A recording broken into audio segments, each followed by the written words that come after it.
mode terbang aja biar nggak ada yang nelfon. Bismillahirrahmanirrahim.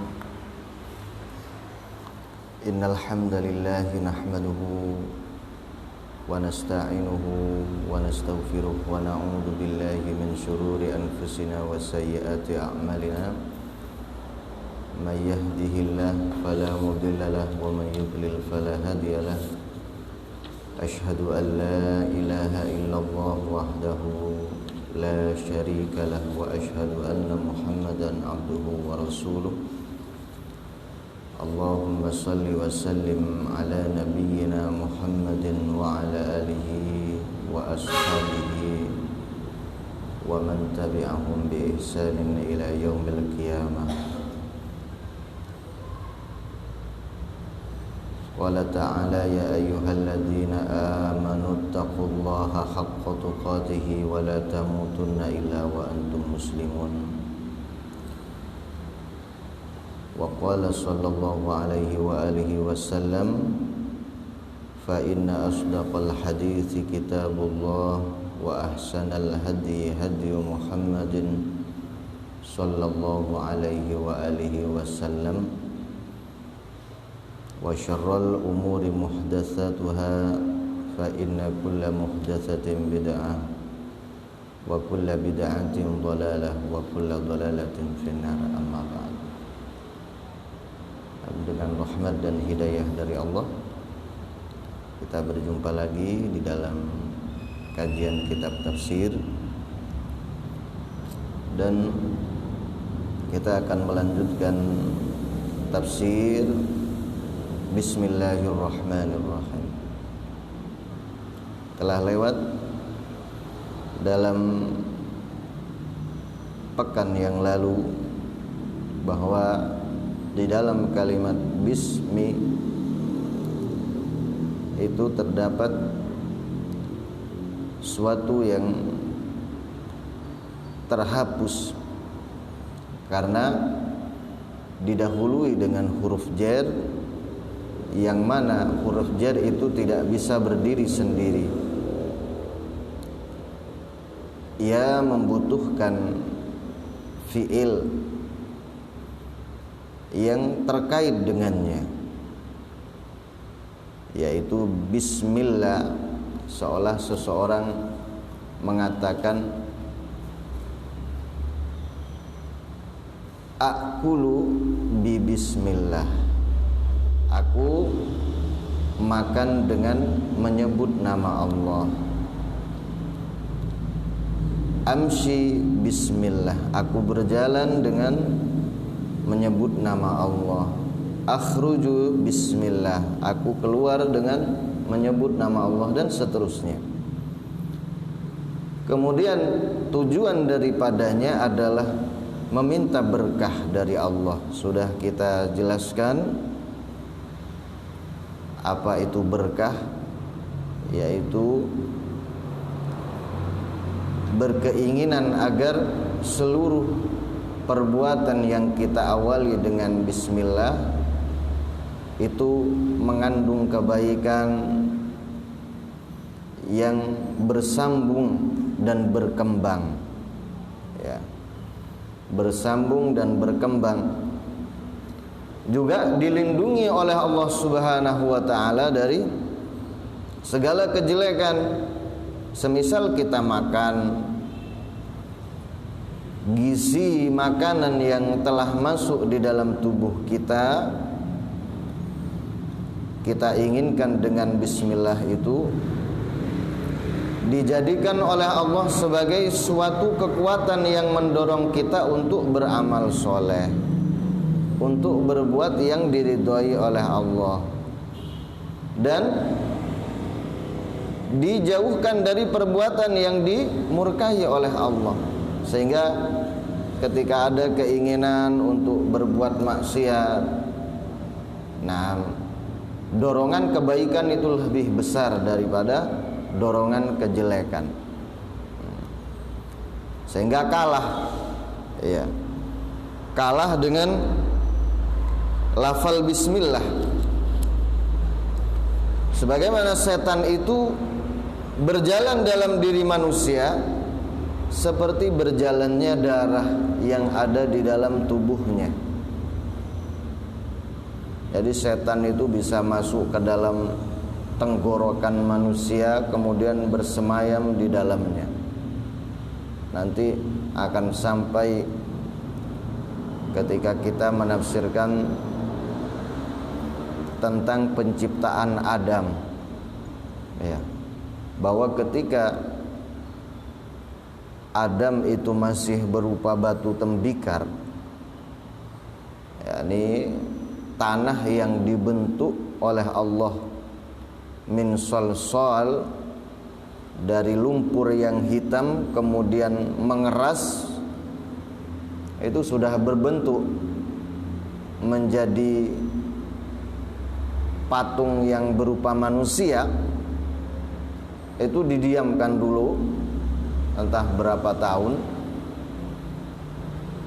Kemudian saat itu iblis lewat. Makhluk Allah yang bernama malaikat itu semuanya takut, karena ini makhluk yang aneh menurut mereka itu. Sebagaimana malaikat dan jin itu diciptakan oleh Allah, satu dari cahaya, satu dari api. Sedangkan manusia dari tanah. Ini makhluk apa ini? Nah, akhirnya semua malaikat itu takut. Cuman iblis ini yang dia memang lebih lebih berani. Nanti antum akan tahu dari mana itu asalnya iblis dan siapa dia sesungguhnya. Itu dalam surah Al-Baqarah, nanti kita akan lewat. Dan itu bukan kisah-kisah palsu, ya. Dan alhamdulillah masih belum ada buku-buku dari tangan-tangan manusia yang menulisnya. Itu nanti.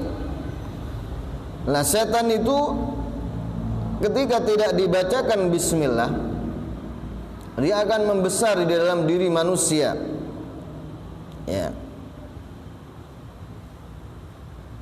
Ketika setan tidak dibacakan bismillah, maka dia akan membesar, kata Rasulullah. Bahkan fa innahu yata'azzamu hatta yasira mithlal baiti. Setan itu membesar sehingga dia menjadi seumpama besarnya rumah. Jadi sampai besar. Artinya kalau sudah masuk ke dalam tubuh manusia, maka dia akan menguasai manusia tersebut sampai tidak ada ruang di dalam dirinya. Makanya orang yang dia tidak pernah tersentuh dengan air wudu, kan kalau wudu mesti baca bismillah. Apalagi nggak pernah sholat, ya, mudah sekali mereka pergi ke tempat maksiat, diajak ke sana kemari, dan sulit sekali mereka untuk diajak kepada kebaikan. Kenapa? Karena setan membesar di dalam dirinya, menguasai dirinya. Bahkan di bulan Ramadan, ya, yang setan itu sendiri telah dibelenggu, nah dia sendiri jadi setan, nggak puasa. Ya karena setan berupa manusia itu, lebih berbahaya daripada setan yang tidak bisa terlihat, yang tidak terwujud, tidak wujud, ya. Itu lebih berbahaya. Sebagaimana dikatakan oleh Aziz, ya, oleh raja yang ketika itu merawat Nabi Yusuf, ketika mensifati Zulaikha bagaimana, inna kaidakunna azim, sesungguhnya tipu daya kamu wahai para kaum perempuan itu sangat besar. Sedangkan Allah mensifati tipu daya iblis itu bagaimana, inna kaidasyaitani kana dha'ifa, Sesungguhnya tipu daya setan itu lemah, pada asalnya lemah. Yaitu bagi orang yang bagaimana, yang beriman. Tapi tipu daya perempuan, yaitu setan yang berwujud manusia. Nah, seperti antum nanti, wah sudah dapat kajian seperti ini, khusyuk hatinya. Tapi ketika kemudian keluar dari masjid, ya, sejarak 100 meter ketemu wanita cantik yang begitu cantik, hilang sudah semuanya. Serasa ingin melihatnya terus, itu dia. Tapi kalau setan yang tidak wujud, tidak akan. Itu karena apa? Setan yang wujud, yaitu yang berupa manusia, itu lebih berbahaya. Nah, kemudian walakin idza qulta bismillahirrahmanirrahim fa innahu yatasaghar hatta yasira mithlu dzubab. Tetapi ketika kalian, kata Nabi SAW, membaca bismillahirrahmanirrahim, maka setan itu akan mengecil sampai dia menjadi seperti lalat. Ya, jadi sangat kecil sekali. Artinya apa? Ya, dia tidak memiliki kekuatan, namanya lalat. Nggak punya kekuatan. Cuman dia cepat hilang, cepat datang. Itu kan lalat ya. Dia dikejar, dipukul sama orang yang punya makanan, itu cepat larinya, nggak kena. Tapi dia juga cepat datang. Itulah, itu setan. Ketika dibacakan bismillah, dia akan mengecil dan lemah, tidak memiliki kekuatan. Itu fungsi daripada bismillah tadi, yaitu kepanjangan dari apa? Meminta berkah kepada Allah, ya. Bismillah. Kemudian meminta pertolongan, ya, lil isti'anah, untuk meminta pertolongan dari Allah, yaitu berupa kekuatan. Nah, kekuatan iman utamanya, kekuatan anggota badan, kekuatan kefahaman, dan seterusnya. Sehingga untuk menggambarkan kalimat lafaz bi, ya, huruf bi yang berupa huruf jar itu, antum bisa lihat di dalam la haula wala quwata illa billah. Ya.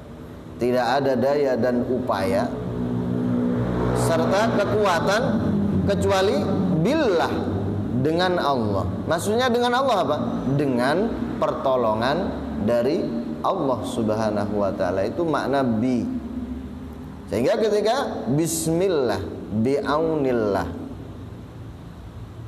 ya, asta'inu bi ismillah, aku memohon pertolongan dengan nama Allah.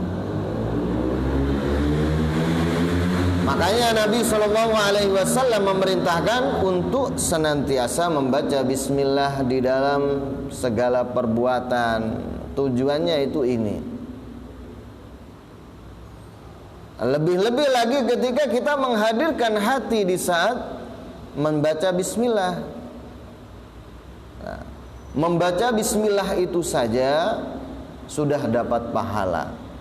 Tetapi ketika lebih dihadirkan hati di saat membacanya, maka faedahnya itu akan lebih besar.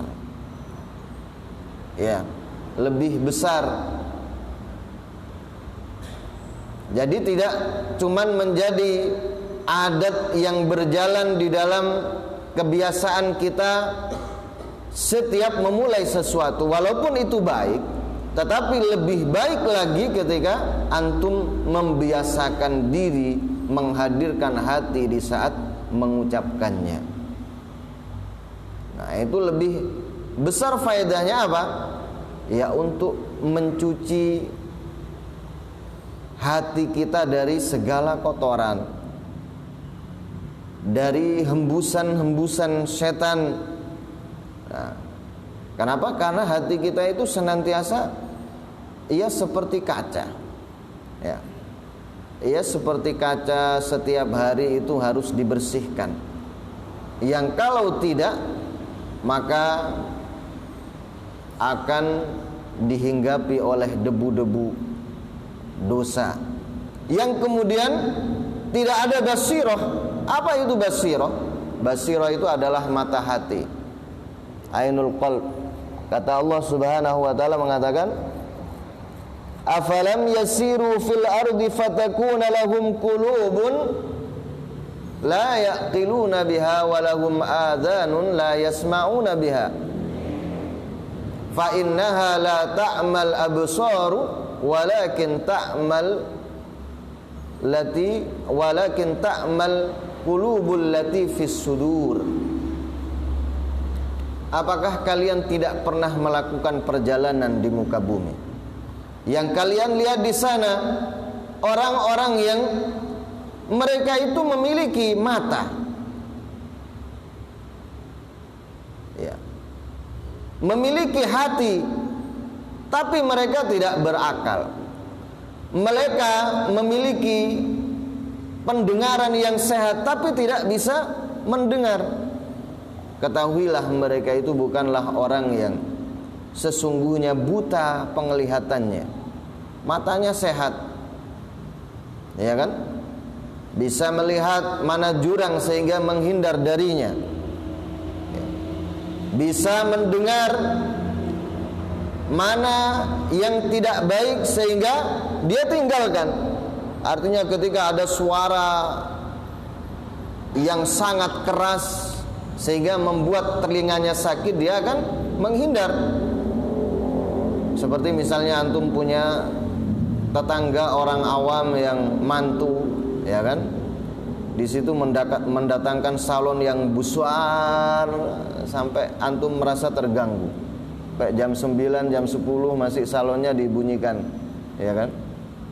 Antum merasa gregetan di situ. Kenapa? Karena antum capek telinganya. Itu sehat telinganya antum, tapi kesehatan telinga itu tidak digunakan untuk mendengarkan kalamullah. Untuk kesehatan hati itu tidak digunakan untuk merenungkan ayat-ayat Allah. Maka itu adalah hati yang buta, ya. Telinga yang tuli, ya. Sehingga apa? Tidak berguna, tidak bermanfaat. Itu hati gelap, hati-hati yang gelap. Kata Allah Subhanahu wa taala, ya. Idza tutla alaihim ayatuna qalu asatirul awwalin. Kalla. Ketika dibacakan kepada mereka ayat-ayat kami, mereka mengatakan itu hanya cerita orang terdahulu, dongeng. Kalla bal rana ala qulubihim. Sekali-kali tidak, Al-Quran itu bukan dongeng, tetapi hanyalah rona, ya, titik-titik hitam yang ada di dalam hatinya itu. Maka nuyaksibun, disebabkan oleh perbuatan-perbuatan dosa mereka, ya. Semakin banyak dosa, hati itu semakin tebal dengan debu-debu itu, yang kemudian tidak bisa melihat.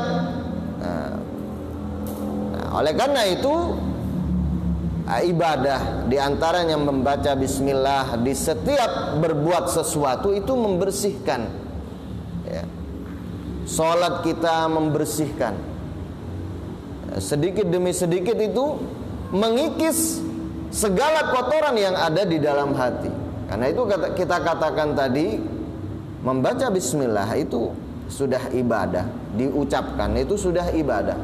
Tetapi dihadirkan hati di dalamnya itu, maka lebih akan berfaedah, lebih besar faedahnya. Itu kata bismi. Kemudian Allah, seperti kita sampaikan kemarin bahwa ismun itu adalah isim mufrad, Allah itu adalah isim mufrad. ketika diidhofahkan, disandarkan isim mufrad itu, maka menjadi kalimat umum yang mencakup seluruh nama Allah Subhanahu wa taala. Berupa Ar-Razzaq, Al-Fattah. Ya, Ar-Razzaq itu Maha pemberi rizki. Al-Fattah itu yang memberikan kemenangan. Ya, membuka segala hal yang sulit untuk dibuka. Nah, sehingga kalimat bismillah ini juga bisa menjadi kekuatan bagi seseorang, di mana memohon dengan nama Allah apa? Al-Fattah, Al-Aziz, yang maha gagah, sehingga membuat seseorang itu kuat. Setan yang samar tadi sudah kalah. Nah, setan yang berwujud manusia itu juga akan hancur. Hatta semisal antum menghadapi musuh yang besar, seperti misalnya presiden, antum yakin, antum ucapkan bismillah, ya, itu orang yang besar itu akan tunduk.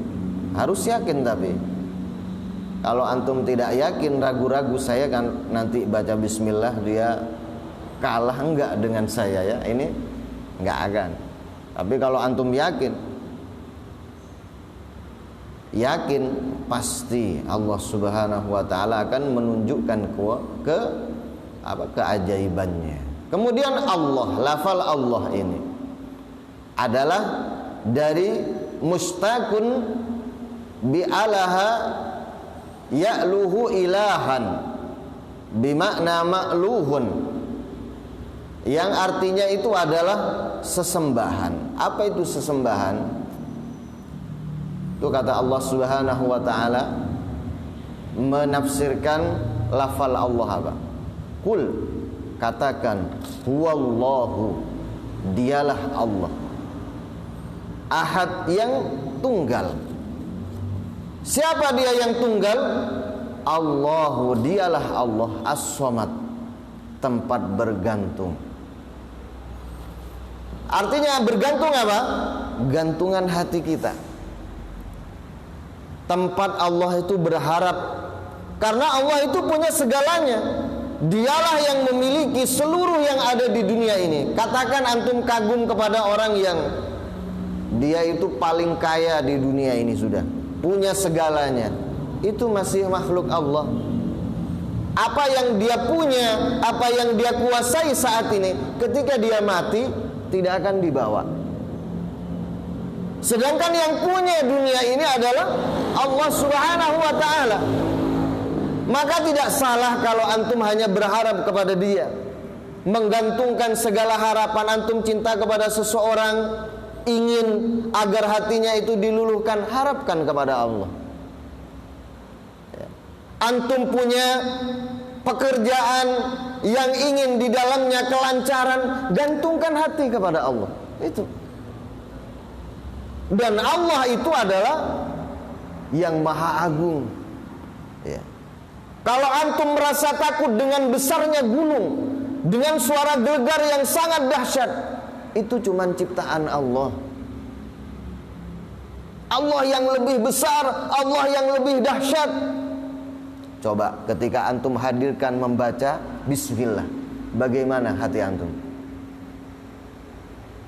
Ya kan? Di sana antum akan melayang kepada Dia yang maha besar. Kalau antum merasa kagum dengan sesuatu yang indah di dunia ini, Allah yang maha indah. Falamma kasyafa anhu wajhuhu, ketika Allah Subhanahu wa taala membuka tabir di wajahnya, maka penduduk surga merasa apa? Lam yu'tu syai'an ilaihim a'zam min nazari ila rabbihim. Ya. Mereka merasa bahwa segala keindahan yang ada di surga itu serasa tidak ada apa-apanya daripada melihat Allah Subhanahu wa ta'ala yang maha indah itu. Jadi itulah Allah, ya. Makanya Allah itu selalu ikut, iya kan? Di dalam bismillah, ya. Di dalam sholat Allahu Akbar, di dalam membaca Al-Fatihah Alhamdulillahi Rabbil Alamin. Setiap kita berganti, bergerak di dalam sholat, yang namanya itu adalah takbir intikal, kita selalu mengucapkan Allahu Akbar. Maksudnya itu menggiring hati kita untuk senantiasa ingat kepada Allah. Kenapa? Karena setiap sholat kita itu, ya, ada gerakan yang di sana diperintah untuk menyebut nama Allah. Karena senantiasa dalam bacaan itu kita, saat tidak membaca lafal Allah, ya, hati kita itu terkait. Ingat kepada yang di rumah, anak belum makan, ingat kepada jemuran yang belum ditaruh di dalam karena mau hujan, ingat kepada barang yang hilang, ingat kepada ini dan itu.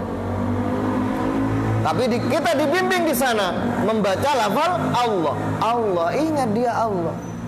Ingat dia Allah yang maha besar, yang memiliki segala-galanya.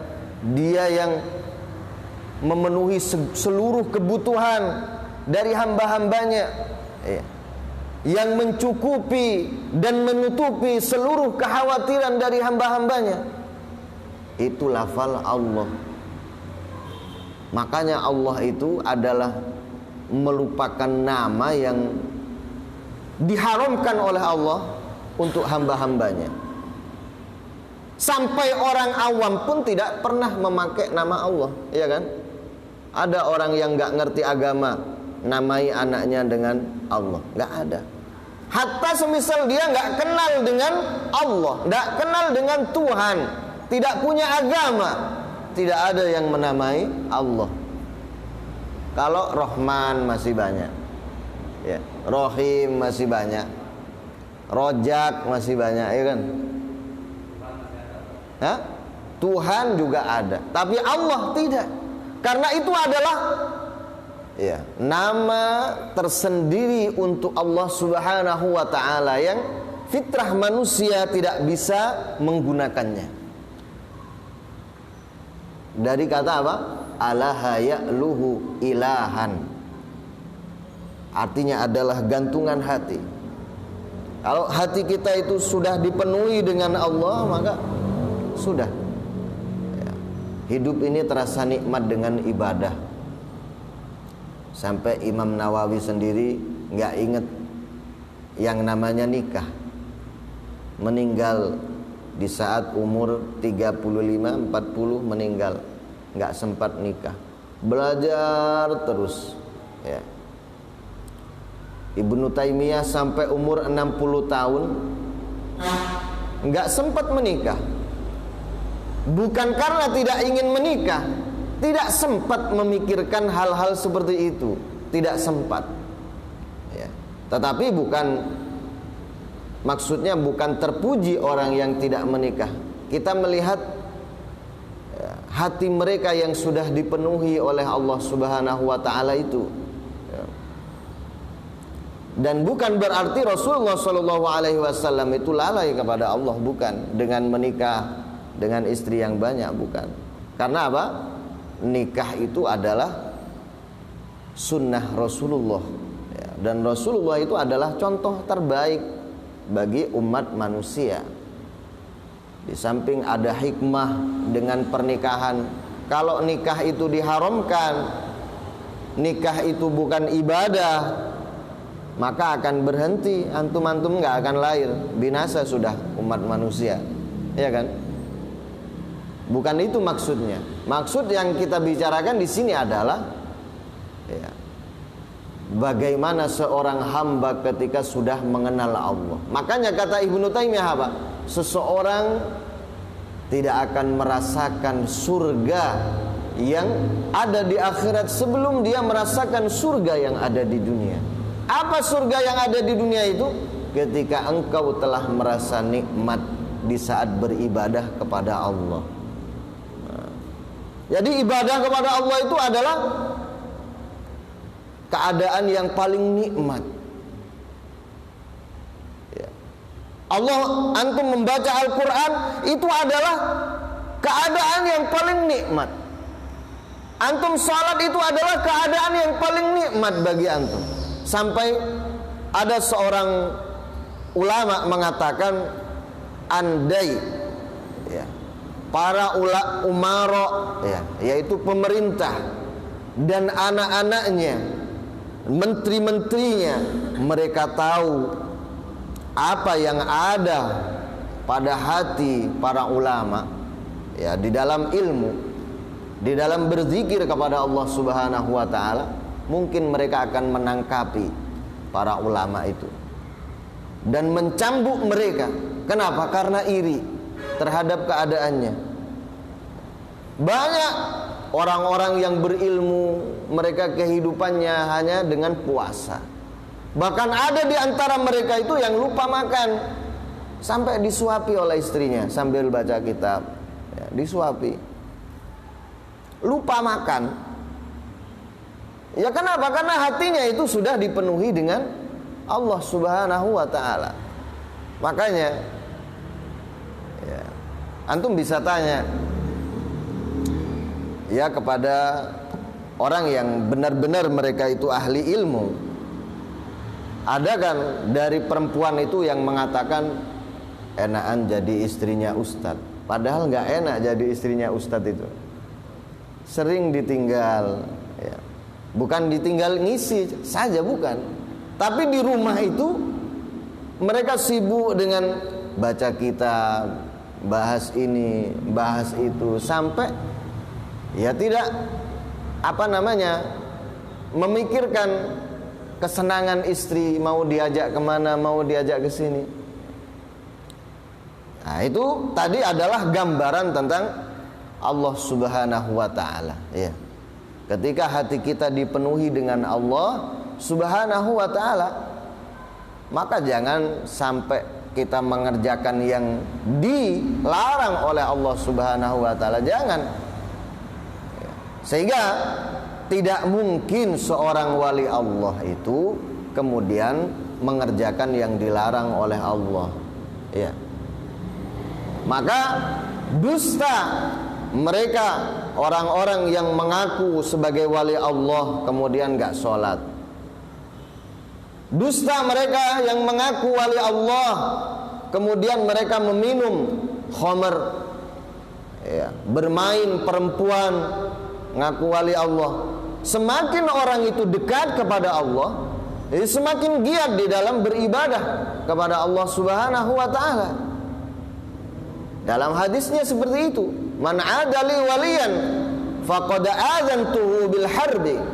Siapa yang memusuhi waliku, maka aku tabuh genderang perang dengannya. Yakni Allah Subhanahu wa ta'ala yang akan melawan dia, bukan wali itu. Wa ma taqarraba ilayya 'abdi ahabba ilayya mimma aftaradtuhu ilaihi. Ya. Kemudian Allah menjelaskan wali itu seperti apa. Di sini Allah menjelaskan, tidaklah hambaku itu mendekatkan diri kepadaku, lebih aku sukai dia mendekatkan diri di dalamnya daripada apa yang aku wajibkan kepadanya. yakni sesuatu yang paling dicintai oleh Allah Subhanahu wa taala dari seorang hamba adalah ketika hamba tersebut melakukan yang diwajibkan. Wala yazalu yataqarrabu ilayya 'abdi bin nawafil, dan senantiasa hambaku itu dengan yang wajib tadi sudah disempurnakan. Kemudian dia berjalan imannya, naik sampai senantiasa dia mengerjakan yang sunnah. Yang wajib ini kurang, ditambahi dengan ibadah sunnah. Hatta ahabba ilayya, sampai kemudian aku semakin cinta kepadanya. Nah ini artinya apa? Semakin dekat seorang hamba kepada Allah, semakin meningkat ibadahnya, bukan semakin hilang. Ya, bukan semakin hilang. Ada kan orang itu yang katanya orang-orang sufi, ya, kemudian ada wali yang majdub. Artinya wali majdub itu wali yang tertutup akalnya, gila, sampai nggak ingat ibadah, nggak ingat istri, nggak ingat anak. Nah, ini mana di dalam Islam seperti ini? Umar, Abu Bakar itu adalah orang yang paling takwa setelah Nabi, nggak sampai gila. Mereka adalah orang yang dijamin masuk surga. Di bawah mereka ada Syafi'i, ada Malik, ada Imam Ahmad bin Hanbal, ya, yang sudah diakui oleh para ulama, ya, ketakwaannya, kezuhudannya disaksikan oleh mereka, nggak sampai gila. Ini ada yang jauh dari zaman Nabi, jauh dari zaman para sahabat. Ada orang gila dikatakan sebagai wali. Pengikutnya ya ikut aja ternyata. Jadi siapa yang gila? Ya. Ada orang gila, ada orang yang lebih gila lagi. Iya kan? Pengikutnya lebih gila lagi. Nah itu dia. Wal iyadzu billah. Makanya itu ya, penting mempelajari sejarah itu di situ. Apa yang terkandung di dalam sejarah, ya. Islam itu apa? Itulah Nabi. Ya.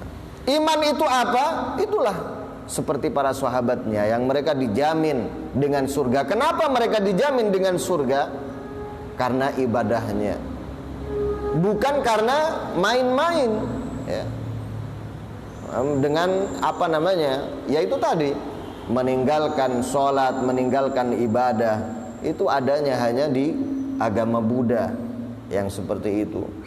Yani agama-agama animisme, ketika mereka sudah di atas puncak seperti orang kejawen zaman dulu, ya, ketika sudah menjadi orang yang sakti mandraguna, maka segala hal menjadi halal baginya. Itu kan ilmunya iblis.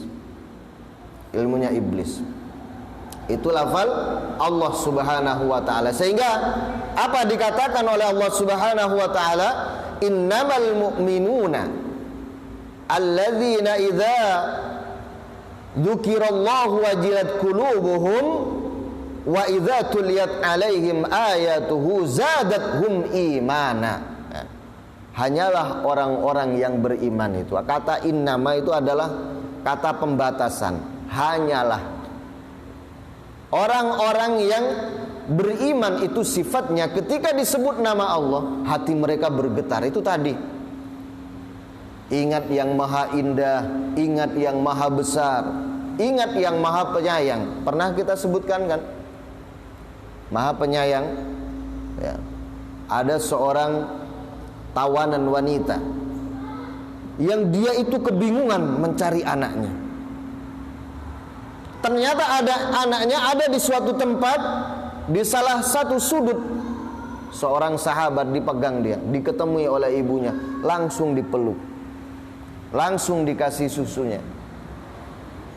Maka kemudian kata Nabi SAW, bagaimana pendapat kalian?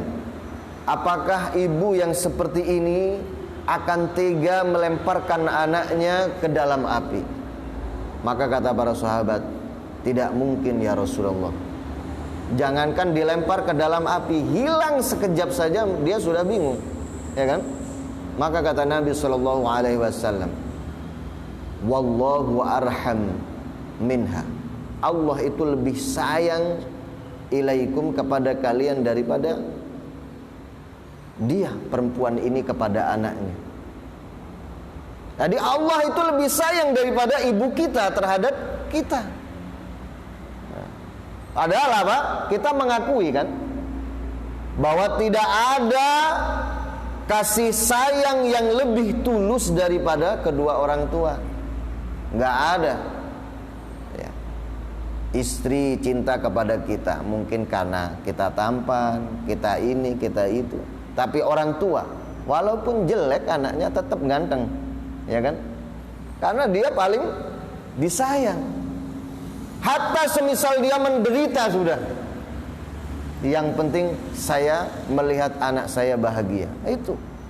Nah Allah Subhanahu wa ta'ala itu lebih sayang, arham ilaikum, lebih sayang kepada kalian daripada ibu itu. Bahkan apa, nanti Allah akan memberikan kasih sayang itu 90 kali 9, ya, 99 kali, ya, lebih sayang daripada ibu. Padahal kasih sayang ibu itu apa? Adalah pecahan dari kasih sayang yang diberikan oleh Allah Subhanahu wa taala ke dunia ini. Yani dia masih terpecah banyak kasih sayang ibu. Ada kasih sayang ini terbagi menjadi kasih sayang suami kepada istrinya, anak kepada orang tuanya, teman kepada temannya yang lain. Nah, di antaranya pembagian yang lebih besar adalah ibu kepada anaknya. Jadi ini adalah pecahan. Satu dipecah menjadi beberapa bagian. Sedangkan di sana masih ada 99 bagian yang disimpan oleh Allah Subhanahu wa taala yang kelak akan diberikan kepada orang-orang yang beriman yang ada di dalam surga. Masya Allah. Itu Allah. Zat yang sering antum abaikan, zat yang sering antum lupakan. Nah, orang yang beriman bagaimana yang tidak bergetar hatinya ketika nama Allah disebut? Ya kan? Makanya agung.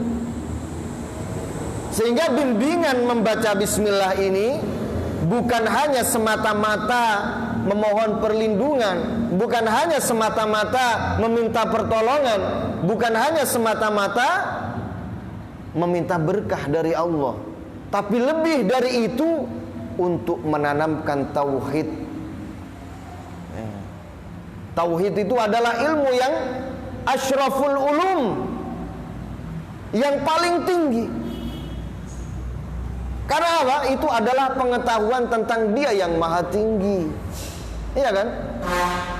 Ilmu-ilmu yang lain ini adalah ilmu dasar, ilmu yang tambahan dia.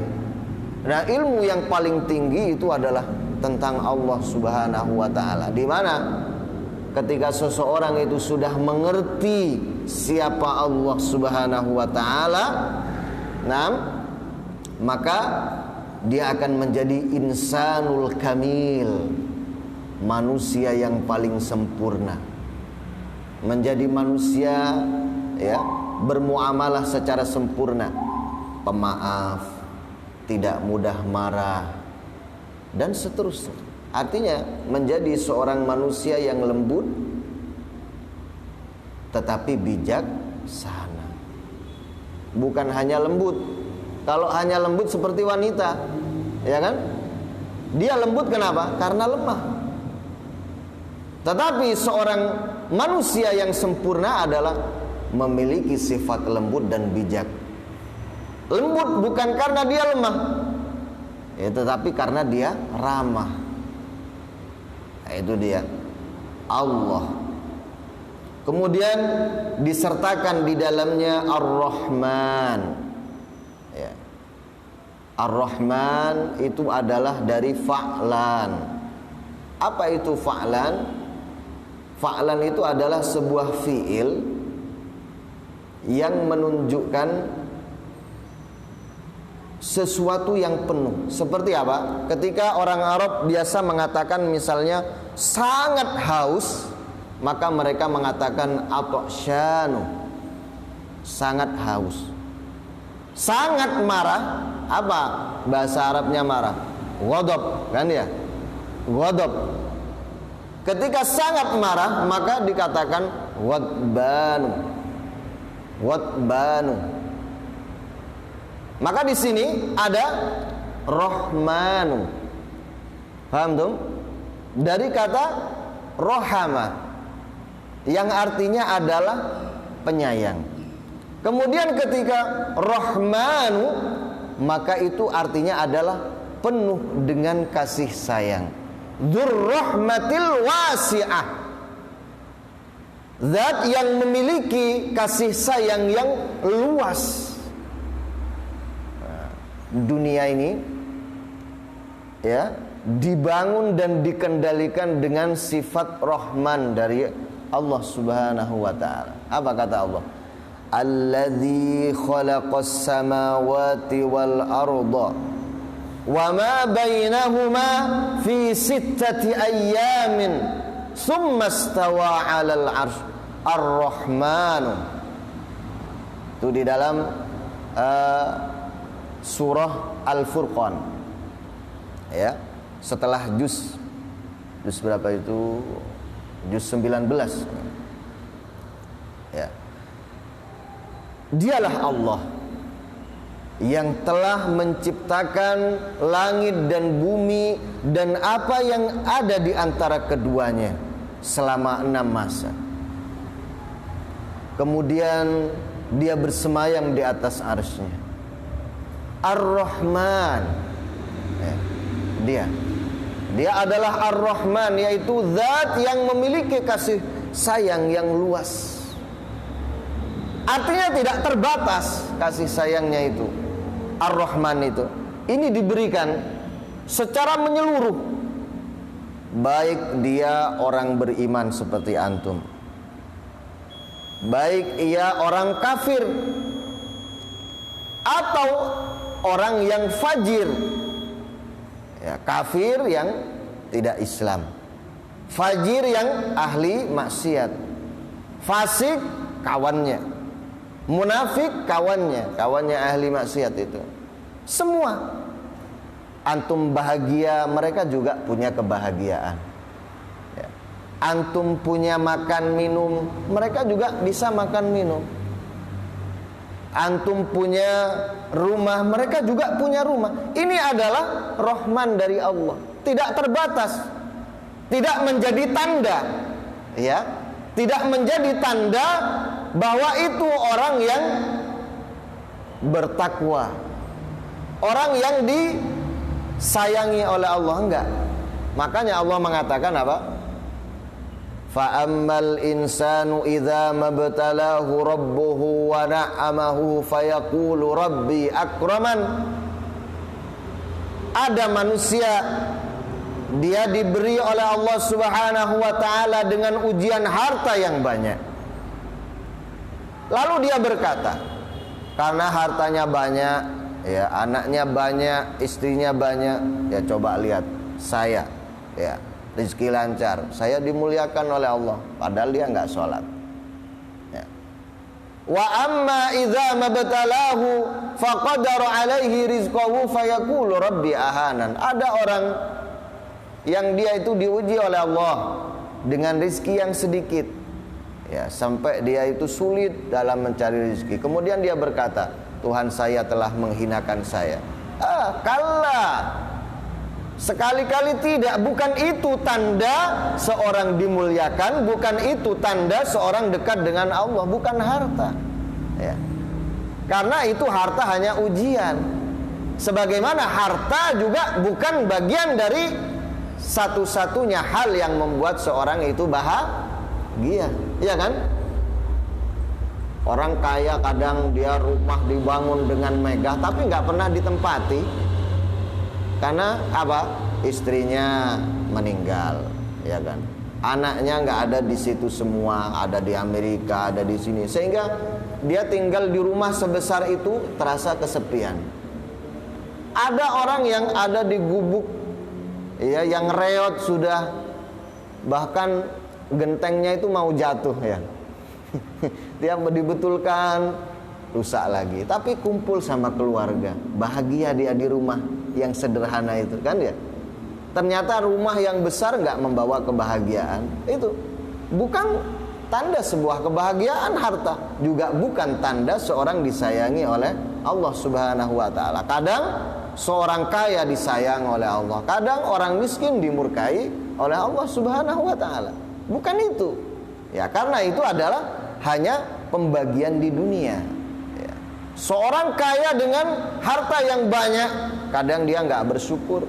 Ada orang miskin, ya, meskipun beras seperti sekarang misalnya 10-11 ribu 1 kilo, dia beca dapat dari pagi sampai sore baru dapat 5 ribu, sudah syukur dia kepada Allah, bersyukur sudah. Coba orang kaya, usaha, tokonya besar, ya kan? Dapat untung cuma 5.000. Apa yang dia katakan? Wah, mosok sedino oleh 5.000. Tapi orang miskin dapat 5.000, bersyukur dia kepada Allah, ya kan? Senang dia, bahagia dia. Ya, bukan ukuran. Miskin dan kaya bukan ukuran kebahagiaan, ya. Tapi apa? Kebahagiaan itu ukurannya di dalam hati, ya. Artinya Allah sudah menyediakan kebahagiaan itu di semua tempat. Tinggal bagaimana kita apa? Meraih dan menyukuri kebahagiaan itu. Seperti apa? Ya, kipas angin. Kipas angin itu, ya. Kipas angin itu bukan yang menciptakan angin, tetapi ia yang mengumpulkan angin, kemudian menyalurkannya kepada antum. Artinya apa? Angin itu sudah tersedia di semua tempat. Kemudian antum kumpulkan dengan apa namanya? Kipas angin yang tersalur kepada antum. Sama dengan itu. Kebahagiaan itu sudah diletakkan oleh Allah di setiap tempat. Seperti antum punya anak, punya istri, punya pekerjaan, ya, punya teman, itu semua di sini dibagi oleh Allah kebahagiaan antum. Nah, antum jangan sia-siakan itu, jangan melirik yang lain yang membuat antum itu lupa kepada kebahagiaan ini. Itu maksudnya. Itu sifat Rahman, ya. Tadi kembali lagi kepada sifat Rahman. Wa masya Allah, ya. Memang apa namanya? Ini masalah bismillah. Ini 2 minggu belum selesai, ya kan? Begitu luas memang maknanya. Yang intinya adalah untuk menanamkan tauhid kepada kita, ya. Ketakwaan kita, kecintaan kita kepada Allah Subhanahu wa taala, dan tidak masalah, ya. Begini itu mungkin lebih baik, ya, ketemu 1 minggu 1 kali, ada kangen-kangennya. Kalau tiap hari mungkin nanti antum bosen, ndak datang, ketinggalan, ya. Ketinggalan tambah males.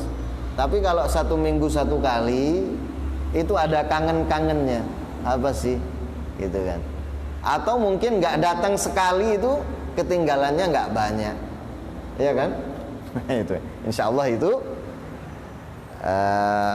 kajian kita hari ini semoga bermanfaat dan kita dapat mengamalkannya. Subhanakallahumma wa bihamdika asyhadu an la ilaha illa anta astaghfiruka wa atubu ilaik. Assalamualaikum warahmatullahi wabarakatuh.